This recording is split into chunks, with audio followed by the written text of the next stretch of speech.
Hey there guys, this is Sheepy, aka the admin of Politics and War. If you're watching this video, I'm sure you know who I am. Anyway, basically this is just another follow-up video to my Politics and War game.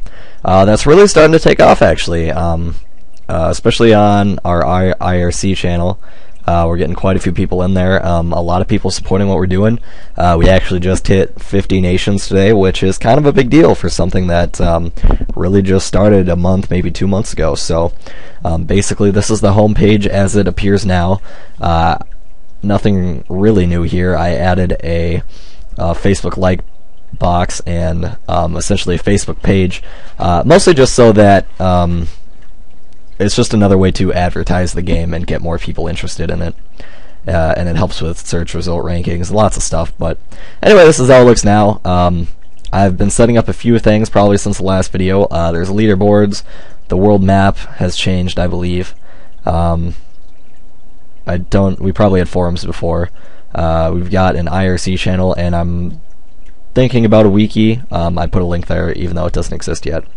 But anyway, to start off with, let me log in here.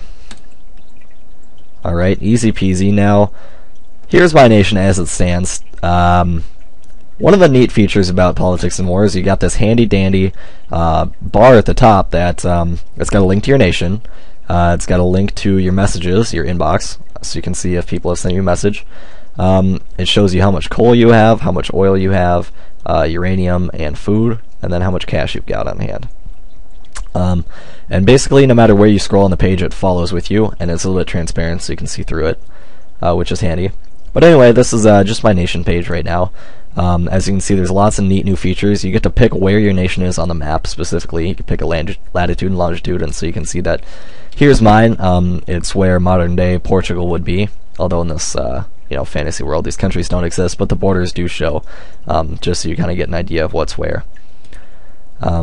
Anyway, you got your description, your flag, you've got some basic information here on the left, nation name, color, money, government type, economy type, your population, your ranking out of all the nations. Right now I'm number 1 out of all the nations just because I think my nation's the oldest, and I basically just play it like normal, like everybody else would. Over here, again, there's our map, and you can scroll out and you can see the whole world, you can scroll in, you can look around. Just by default, though, when you view a nation, it zooms into where theirs is. You can see my cities. Right now I only have 2. And you can see their population, the amount of infrastructure that they have, and whether they're powered or not. And then here is a neat new feature that I just added. That's why there's only 2 points on here. But it's essentially a score graph, and so as your nation grows, you'll be able to see what your score was yesterday compared to today and the day before, and so on. And so eventually you get like a wavy growth pattern thing going on. The next thing that I want to show you related to the score graphs essentially is if we go to the search, this gives us a display of, right now this is the most recently created nations, but if I click on a nation here, Korban, whatever, you'll be able to see that down here at the score graph, you'll still see your score over the last 5 days max. Right now it's only 2 days because it's brand new, but you'll see right here, here's my score over the last 2 days compared to their score over the last 2 days in the red. And so no matter what nation you go to, your score will always be in blue and theirs will be in red. So that's a pretty neat feature. And then again, you can see that this guy's nation is over here in England. It's got the English flag, all that good stuff.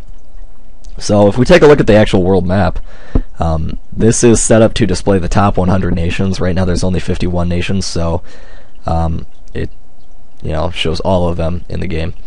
But you can see all over the different nations and stuff, basically depending on what team color they are, and when you hover it over it says the nation name.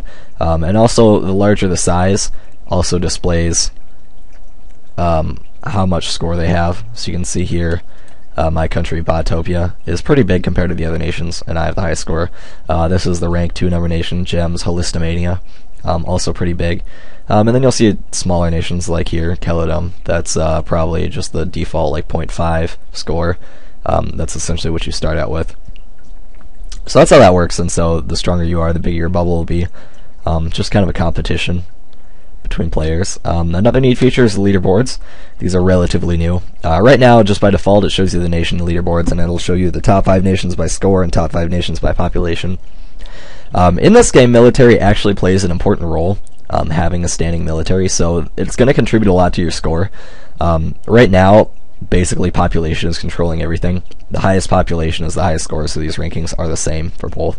But eventually I'm thinking that there will be nations with a high population and low military that will actually be passed by nations with lower population and higher military, and so that's why there's both here. Right now there's no alliances, so this one doesn't work. I haven't added the continents leaderboards yet, but the color one works. I just added this today. Pretty fancy chart. You can see it like spins open and like bounces off and then like finally shuts. Pretty cool. Basically this is a donut chart, and it shows you kind of the proportions of what nations or what team colors are the most popular. You can see basically this data right here. It'll show you like pink has 3 nations. You can see it's a lot smaller than red that has 15 nations. And so as the game progresses and we get more people on each team, it might balance out. It might be, there might still be like a huge red. I don't know why red's so popular, but essentially that's how that works. Just a neat way to visualize the data. And then here you'll see it also shows you the top nation of each color.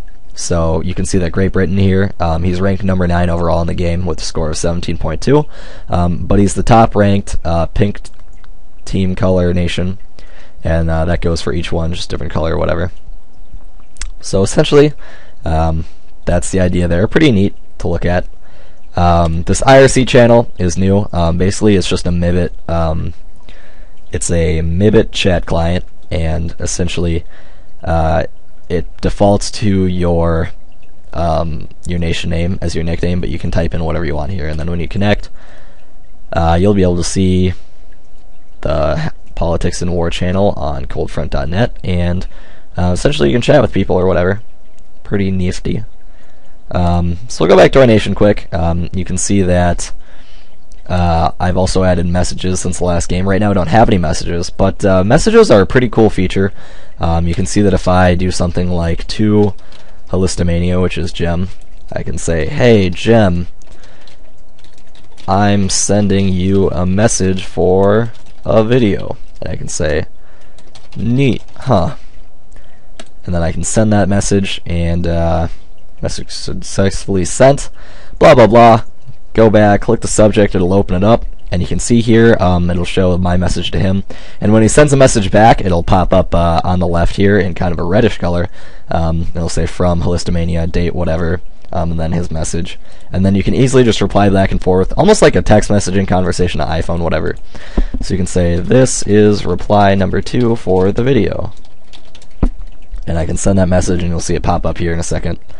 So you can see that this is the more recent one, and eventually it'll scroll to messages, even scroll. It'll show you up to the last 15 messages of your conversation, which is pretty neat.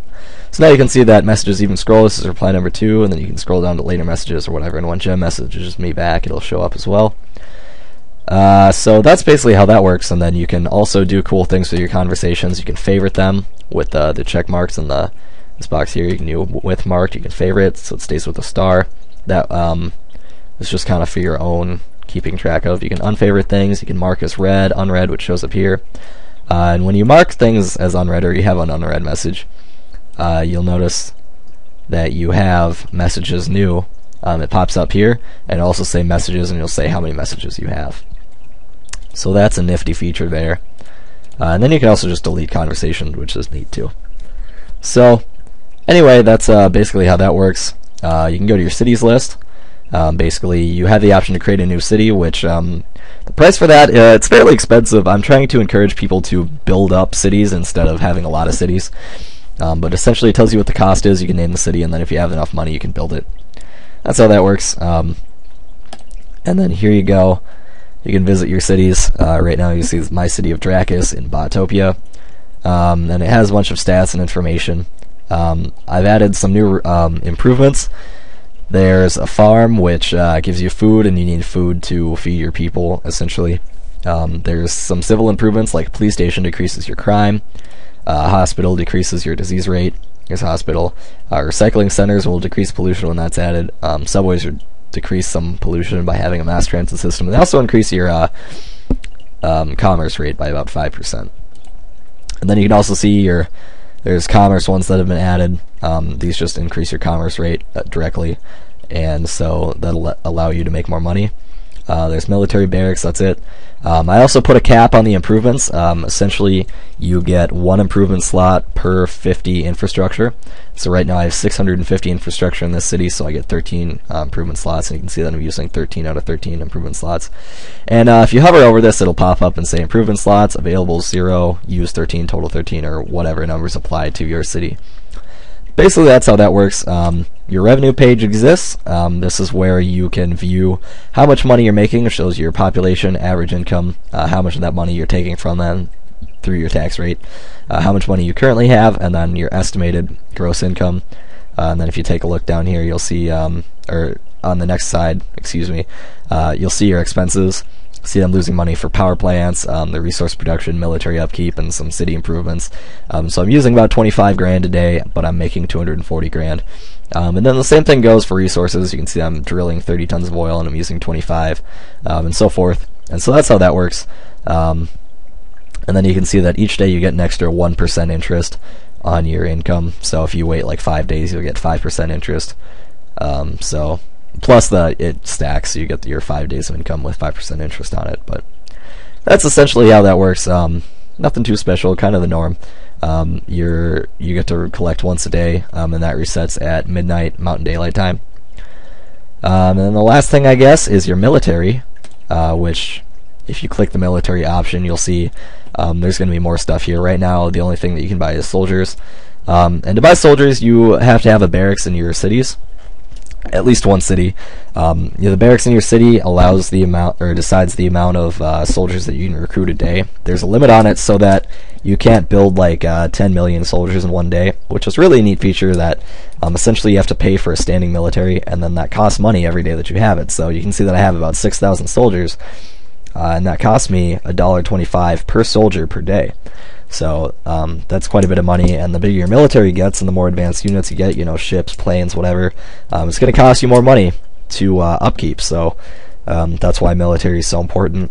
It's really kind of a tough decision whether you should be building up a tough military just in case you get attacked, or if you should, you know, keep it limited in case, or just so you're making more money is the idea. And really, I think that covers about everything in the game so far. If you go to the forums, you can see lots of discussion between the players. And if you haven't signed up already, you should. You can just contribute to, I post announcements of what I've been adding and stuff. People will report bugs if they come across anything, and then there's just suggestions what you think should be added to the game. So that's essentially it for Politics and War at the moment. It's the 30th of November today. You can bet that new things are going to be added all the time, and so you should definitely be signing up and checking it out. Thank you guys for your time, and I hope you enjoyed the video and maybe learned a thing or two about the game. Again, thank you guys very much, and take it easy.